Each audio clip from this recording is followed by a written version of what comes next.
so ebintu ebimu bamugamba saagala tubyogereko naye yakimanyi ngayi. Okay, ngenda kikubuuza mmere oli mukyala mulungi ne lwaki what am I unlucky in love? Aninze abantu ba disapproving wamma olimbye lwakuba ebintu byange nabikyusaamu, nafuna entalo nnyingi nnyo nga ndaza abantu nti ono gwenjagala,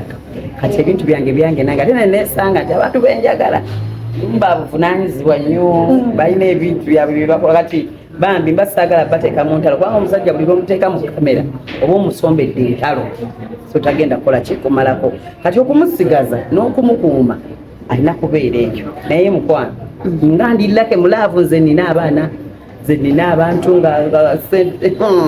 ngani simanyi nakumanya ngani mukwano ngani ate ebinkugambe nti Sente tukyagala byogerako. Nanga abantu bakyakuliikinga nnyo ku mwami akolera ennaggulu eyo. Mwami mukunja sijja kyadyogerera omwami oyo nno mufumbo tutwale mwogeddeko nnyo, naye ebintu ebimu bibaawo ate nabikola ki nebigwawo. Kati byagwawo muzaawali kuba wali abakwepikira ffe tubuuliza ffe tulina kye tubyetaaza abakwepikira betubuuliza tuli bulungi munange akizeemu tuli bulungi kamubuuza ekikozi ekigenda osemba okuva gyendi mubayimbi bwebatunuulira ani gwefaanana lwakyali kikulusizeko mayindi yo oba aliwo gwe bakufaananya bakufaananya ti munange sijje bakiŋambangako tebagamba nkote okufaanana ono oba ono aye nange sekompeyaring abokufuna muntu kozi nkitandikeko mutunuulira ki kye batafaanana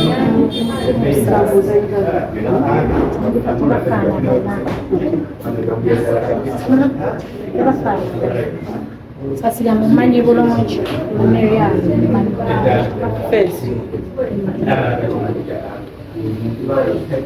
ebyo era abantu abakwepikira bonna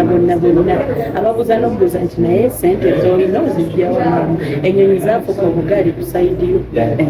Munnange lwakuba ekintu buli lwokiteeka mu public balabanga ekifuusa ennyo obugaali kitegeera, naye sinjo kati saawa zino nvaako mu kavacation naye kavacation yako kabadde ka mukwano gwange ebyo byonna bijja mu kuba n'abantu abalungi n'abantu abaagaliza n'abantu ab'emitima emirungi. Sophie ono alina brother we Kaipino agambye nti bannange anajjanga anyumya anajjanga bategenda mulenyesa ennyonyi kakati oli waddemba okwekwata omwami oyo n'aba mukwano gwoti katugenda kulaba Sophie infact yasandika naddaza juzi wali Sweden waliwa kitegeera kati enayisaayo bagamba nti kikikutuuza n'abalangira oba bakyogera batya mu Luganda. Kati nze nayisa bulungi mu mikwano gyange nze bayira njagala nnyo abantu abasinga njagala nnyo babuuza bakikola batya kitegeera lwakuba nti kati ffe abantu abatetwagala buli lwakulaba ateekawo ekibi naye nze ebyamazima ddala mukwano gwange omulungi nze ndiwo ku mikwano ndiwo ku bantu nze abantu be bantuusa gyenkola ki nze gyesituuka saawa zino mbaddeyo mu bitiibwa naye nga namukwano gwange atigini yantutte mu kavacation ka 7 days nenyumirwa. Kati abantu webatukiraba nayo yajja Sente nayo yakola banaye twoyise bulungi twagalize buli kyoyagaliza omuntu naawe omala n'okola ki n'okifuna.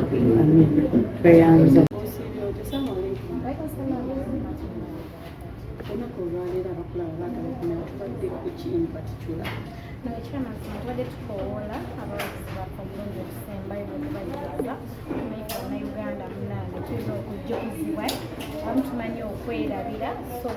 tubadde mikwano gyaffe abampagira nti ennaku zikoze ki zituweddeko olunaku lwakutaano mikwano bajje mu bungi ate tufune ekyokuyiga kuba eri bannaffe n'okufuna entertainment. Abantu abamu bamuzibyoyinga nga bategesa ebivu ne bagamba okusinziira bwendaba waliyo ekigenda okutatambula bulungi tulaba olunaku lwe lumu olwo waliyo ekivubo ekiriyo ekyomukulu mayinja tewatidde. Ate kati nga ntyaki abaagala Sophie bajja kujja kulwa Sophie n'abagenda ewa mayinja bajja kugenda ewa mayinja ate ekirala nze siri muyimbi wali mayinja muyimbi so nsuubira tuli bantu banjawulo si bwe kiri so eri abagenda onyumirwa music n'abagala okujabeko kye bayiga okuva eri bakyala bannaabwe so I believe nyina audience eyange ate naye alina eyiye so siri mu competition ne mayinja ekyo kigenda beera kitya kyanjawulo kuba ku line up yo tulabako abayimbi omukyala Ameria twakuba Nina Rose twakuba Spice basaa kigenda kubeera different kati abayimbi bagenda kuja kusanyusa bagenyi bange naye nga nze nina kyentegekedde abantu abazibagolera so for over 10 years nkiwa amayinkola gazikola ku bintu bikwatagana na nsonga za mukwano awamu n'amaka so tugenda tukubeera nga tweyigiriza ebyo bintu byakumanya ngeri tulina okubeera nga tuwangazaamu amaka netulina okukwatamu ssente abalina fame bo balina gihandolinga batyakuzamu fame etufuga netwerabira amaka netwerabira abantu abatuli okumbi abamu tulina okwerabira family then n'abantu ate abalina ssente kozi abantu abasinga abandi around they have money so twagala tumanye bwe bakikoze batya kubeera ne ssente bayiseemu batya amaka bakukwatala batya ne ssente kyemmanyi kiri different from mayinja kyategese nti ye ebibyo bya music bandi sate ekyalo ekiralamu abantu abamu bakwita motivational speaker bakulaba naye bagamba ba motivational speaker tebabeera laki mulaavu aba tebalina n'abantu basuubire basomesa ki kuva eri motivational speaker ane kulayina kugiddeko abasinga Hamida kuliko ba nantume kwali tulabako omukyala Ameria naye Ameria tumubuusabuusa tavangayo tulaga naye nga tulaba naye alhamdulillah nze nina haji ate ekyokubiri sigamba nti nno buli muntu ali mu laavu tulina okuba abantu baffe mu limelight banange ebivaamu mukola ki mubimanyi we need privacy nti wenvaayo nempaana haji wange ye aba akimanyi mukyala wange gyali eyo so si kuvaayo gamba nti mubalage banange but I have haji ate Ameria alina omuntu we senga jasina nti malina omwami we bwe yategeka waneemera Amida alina naye haji we bane buli muntu aba n'omuntu we kyemugamba eri omuntu asobola okubeerawo nga talina muntu amwagala kuba tolina akwagala jjangu ku remain step waneena kyangu baby kyangu afuna omuntu mujangu ngambe bisitiriaso naye Sophie sirina mbeko omwana wa beeti takutwale butwazi ekitukuweesesa abantu baffe tukoowa entalo kubanga munnange twesanga bukulu kati buli bwosanga omuntu obukulu aba ne gyenvuddewo eyo kati buli lwomulaga abantu bali ne baagala okujjukiza ne bakugamba oyoga olina bwe kiti ogenda okulaba nga tuluuzinze kakati okusigaza emirembe gyaffe naye n'avaayo neyefuula nga bwe baalabye eggulu kati bebatuukako oba mmwe mubamuzzeewo mu space eyo okusigaza emirembe gyaffe katukweka abantu baffe kasita twemanyi tweyagala fembi ffenna twabijja mu public Sophie nga nkyakuliko lwaki omukubanya abantu mu maaso mwagala laavu sinende wonye omukyala tawaana mwagala muli ekemiriza bamma muliko abantu nga kanaana naye omusajja oba omuliko bw'omusaa lwaki tomuwaani my goodness ate nga akuwa ku ssente kano omukwana abiko ate omuliko bw'omanyi musiraamu abasiraamu haki ate eriyo omulala ani haki ziba nnya naye nkyaliyo nzekka kemu mu nnya fonaawo naye bw'oba ozze isoka alhamdulillah nkwaniriza singa tayimu etuuka soka osireke mukwano singa tayimu etuuka haji nayagala okuzzaako ngabulimanyi naye kati fonaawo akimanyi bekimu nti ati soka oddemu koyogedde sigaana naye akimanyi wuliriza sigaana kungattako naye haji akimanyi fonaawo bukimu nti akisobola naye bwaliraba ndabika ndandisa okulegeyamu wangatteko naye fonaawo nkyasobola era akimanyi nkyasobola angi mukimu nkisobola haji lwaki tavaayo nakimaking official panange kiyinza okuba twakimala dda kasi kya publiki mwana mpisa wakati oli wa myaka jjajja ndiwaddamuko yinza okuba twalimalanga munange eyo nituba kati yinza okuddamuko ekikale ekyokulaga abayizi bange nti kati munaye kati mati bambi baagala omulabako so tumanya inshallah busayo lwaki bagala nnyo Ameria Nambara wavaayo ku birthday onogamba buli muntu alina abayimbi naye Ameria yewuwo so nze kyenyiza okugamba nti bayiga we nange njagala nnyo omuntu ali real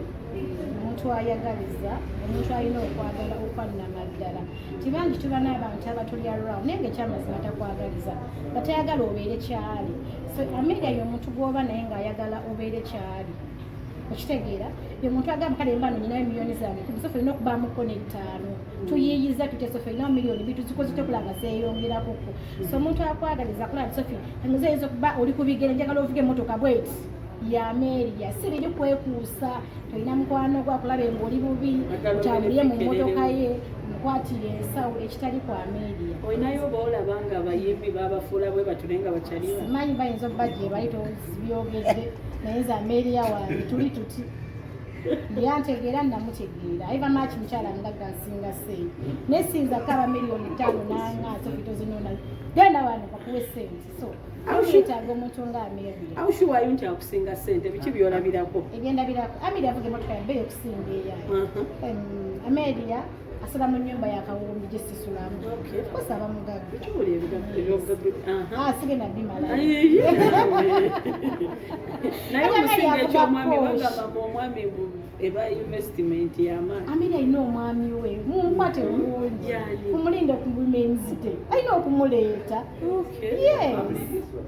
alina okujja n'omwami kati ogaa ndabika ya Ameria nga bwafaanana ayinza obbula omusajja nga bwafaanana ne kunkunya nebwali ayinza obbula amwagala naye ng'ali mu ggwanga wano alibeera on and off kati okemba bbidde kubami olusi abeera olusi n'atabeerawo naye ng'alina omwami tulina omwami gwe twali tuwulira eyo nonno eyo gye mukolera eyo tetujja mwogera mannya ebyo nga byadda banaye mukama ebyani tubako gye tusookerasookerera n'ebitatambula bulungi ebyani ebyo byoyogerako gaegyenkolera mutegedde kandi katwafuka bamukwano ani kati ani sijja mwogera naye naawe omutegedde zemale nga muku anti byadda tweyanza nnyo omukwano abantu basuubire kikoolo banaye musubira ekintu ekyenjawulo banaye ye bakinsumulula mujje mulabe kyengenda okubalagako mujje bannange tuyige tunyumirwe era nga bwetusanyuka omulama guli love fame and money jangu n'omuntu oyo jangu n'omwagalirawo jangu negwowakwanya eggulu jangu n'oba tolina nga Sophie ekyamazima ndi bubi abakyala mulekerawo okwerima kitemwagala babeezi mulekerawo okulima bannammwe kitemwagala bufumbo teri muntu atayagala keera ku makyanga laba omuntu waawe ku side kitegeera nofuna omuntu akubikakaawo ekiro nofuna omuntu akubuuza ka good morning honey good morning babe ku makya sweetheart jangu ekyo ekyokubeera ng'oli bw'omu tolina muntu ali right tukimale kukola olunaku zobwezimanaku Friday tuzewale nyabu nawe gyebaleko nyabu omukwano gwe Sophie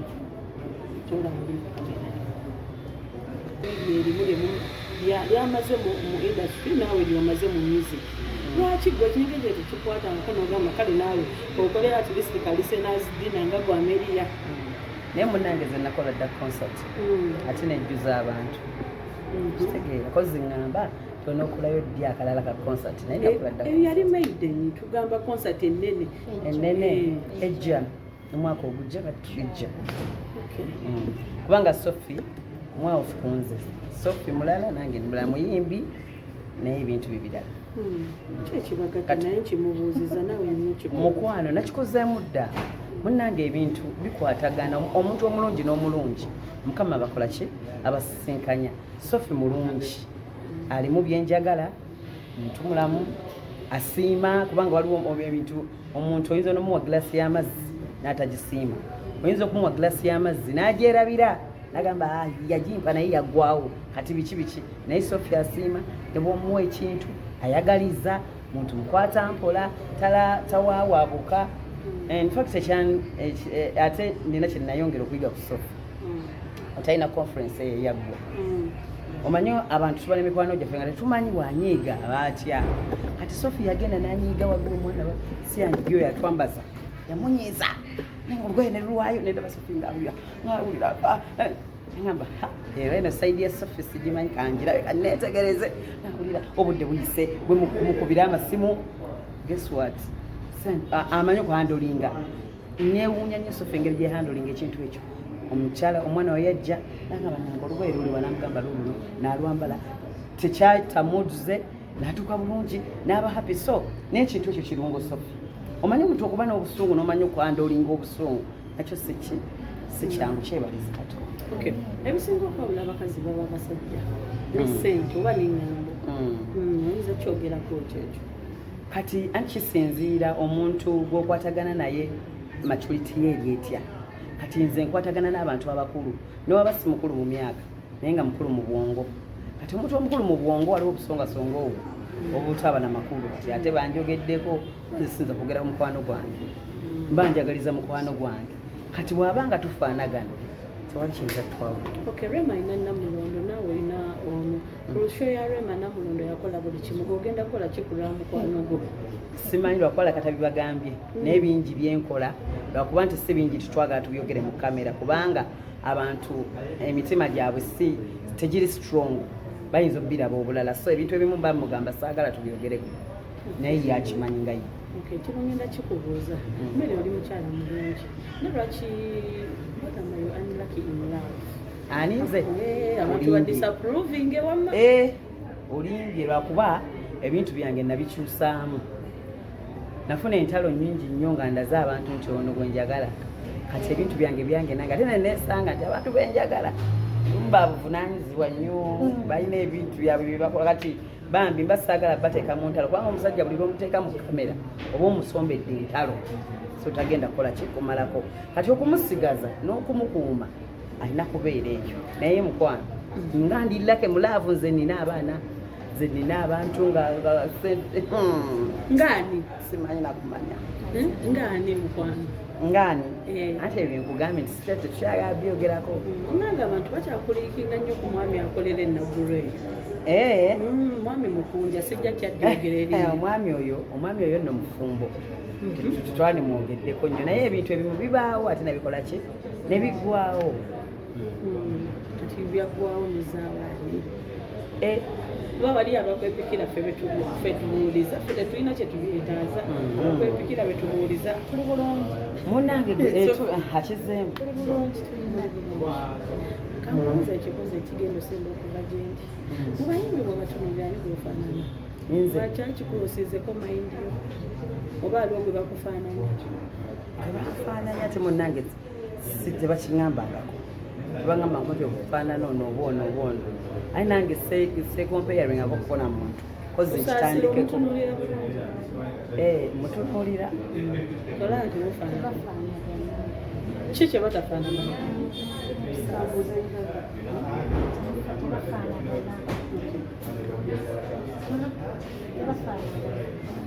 sasira mumanyi bulungi Ameria face ebyo era abantu abakwepikira bonna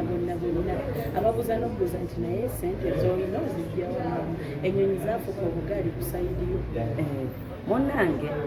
lwakuba ekintu buli lwokiteeka mu public balabanga ekifuusa ennyo obugaali kitegeera naye